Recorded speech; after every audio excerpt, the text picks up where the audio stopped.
ಸರ್ಕಾರಿ ಶಾಲೆಯ ಅತಿಥಿ ಶಿಕ್ಷಕಿ ಮೇಲೆ ಹಲ್ಲೆ ನಡೆದಿದ್ದು ಮರಕ್ಕೆ ಕಟ್ಟಿ ಹಾಕಿ ಕಲ್ಲಿನಿಂದ ಹೊಡೆದು ಈ ಹಲ್ಲೆಯನ್ನು ಮಾಡಲಾಗಿದೆ. ಶಿಕ್ಷಕಿಯ ಮನೆಯವರು ಬರ್ತಾ ಇದ್ದಂತೆ ಈ ದುಷ್ಕರ್ಮಿಗಳು ಪರಾರಿಯಾಗಿದ್ದಾರೆ. ಸದ್ಯ ಶಿಕ್ಷಕಿಯನ್ನು ಶಿವಮೊಗ್ಗದ ಮೆಗಾನ್ ಆಸ್ಪತ್ರೆಗೆ ದಾಖಲು ಮಾಡಲಾಗಿದೆ. ಕೊಪ್ಪ ತಾಲೂಕಿನ ಬಸರಿಗಟ್ಟೆ ಬಳಿ ಈ ಘಟನೆ ನಡೆದಿದೆ. ಶಾಂತಿ ಗ್ರಾಮದ ಕೊಗ್ರೆ ಸರ್ಕಾರಿ ಶಾಲೆಯ ಶಿಕ್ಷಕಿ ಅಪೂರ್ವ ಎಂಬುವರ ಮೇಲೆ ಹಲ್ಲೆ ನಡೆದಿದ್ದು ಹಲ್ಲೆಗೊಳಗಾದ ಶಿಕ್ಷಕಿ ಅಪೂರ್ವ ಅವರನ್ನು ಶಿವಮೊಗ್ಗದ ಮೆಗಾನ್ ಆಸ್ಪತ್ರೆಗೆ ದಾಖಲು ಮಾಡಲಾಗಿದೆ. ಚಿಕ್ಕಮಗಳೂರು ಜಿಲ್ಲೆ ಜಯಪುರ ಠಾಣೆಗೆ ಕುಟುಂಬಸ್ಥರು ದೂರು ಕೊಟ್ಟಿದ್ದಾರೆ. ಕೊಪ್ಪ ಡಿವೈಎಸ್ಪಿ ಅವರು ಸ್ಥಳ ಪರಿಶೀಲನೆ ಮಾಡಿದ್ದು ಶಾಲೆಯಿಂದ ನಿನ್ನೆ ಸಂಜೆ ಮನೆಗೆ ಮರಳುವಾಗ ಬಸರಿಕಟ್ಟೆ ಬಳಿ ಮನೆ ಕಡೆ ಸಾಗ್ತಾ ಇದ್ದ ಶಿಕ್ಷಕಿ ಮೇಲೆ ಹಲ್ಲೆ ನಡೆಸಿದ್ದು ಅಂತ ದೂರಿನಲ್ಲಿ ಹೇಳಲಾಗಿದೆ. ದುಷ್ಕರ್ಮಿಗಳನ್ನು ಪತ್ತೆ ಹಚ್ಚಿ ಶಿಕ್ಷೆ ಕೊಡಿಸುವಂತೆ ಅಪೂರ್ವ ಅವರ ಅಕ್ಕ ಪೂಜಾ ಆಗ್ರಹಿಸಿದ್ದಾರೆ. ಇನ್ನು ಹಲ್ಲೆಗೆ ನಿಖರ ಕಾರಣ ತಿಳಿದು ಬಂದಿಲ್ಲ. ಸದ್ಯ ಪೊಲೀಸರು ಆರೋಪಿಗಳಿಗಾಗಿ ಬಲೆ ಬೀಸಿದ್ದಾರೆ.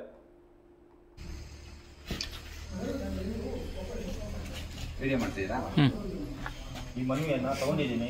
ಸಬ್ ಇನ್ಸ್ಪೆಕ್ಟರ್ ಬಂದ ಕೂಡಲೇ ಈ ಮನವಿಯನ್ನು ಅವರಿಗೆ ಕೊಡ್ತೀನಿ. ನಮ್ಮ ಮನವಿ ಏನಂದ್ರೆ ಇವತ್ತು ಸಂಜೆ ನಮ್ಮ ಮಲೆನಾಡು ಭಾಗದಲ್ಲಿ ಶಾಂತಿಯುತ ನಾಡಿನಲ್ಲಿ ಇವತ್ತೊಂದು ಅತ್ಯಂತ ಹೀನ ಕೃತ್ಯ ನಡೆದಿರ್ತಕ್ಕಂಥದ್ದು.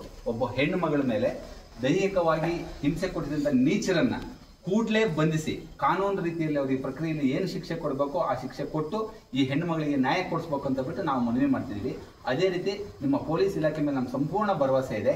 ಇಂಥ ದುಷ್ಕೃತ್ಯ ಮುಂದೆ ಕೂಡ ನಡೀಬಾರ್ದು. ಯಾವ ಹೆಣ್ಣು ಮಗಳ ಮೇಲೂ ಈ ಥರ ದುಷ್ಕೃತ್ಯ ನಡೀಬಾರ್ದು. ಯಾಕಂದ್ರೆ ನಮ್ಮ ಭಾಗದಲ್ಲಿ ಒಂಟಿ ಮನೆಗಳೇ ಜಾಸ್ತಿ ಇದ್ದಾವೆ. ಹಾಗಾಗಿ ಘನಘೋರ ಶಿಕ್ಷೆ ಆಗಲೇಬೇಕು. ತಪ್ಪಿಸತನ ವಿರುದ್ಧ ಕಾನೂನು ಕ್ರಮಗಳು ನಡೀಲೇಬೇಕು.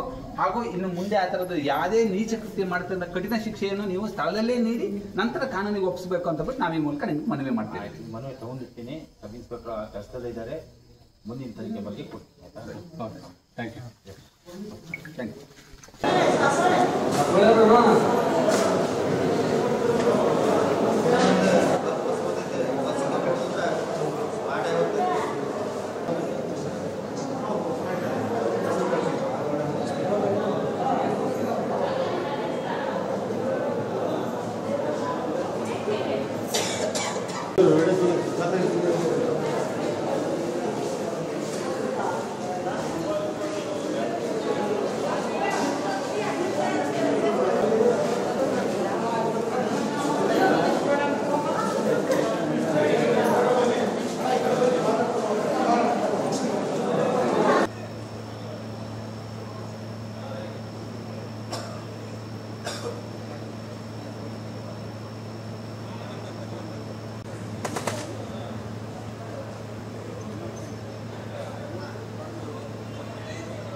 ಸಾಕು ಇಲ್ಲ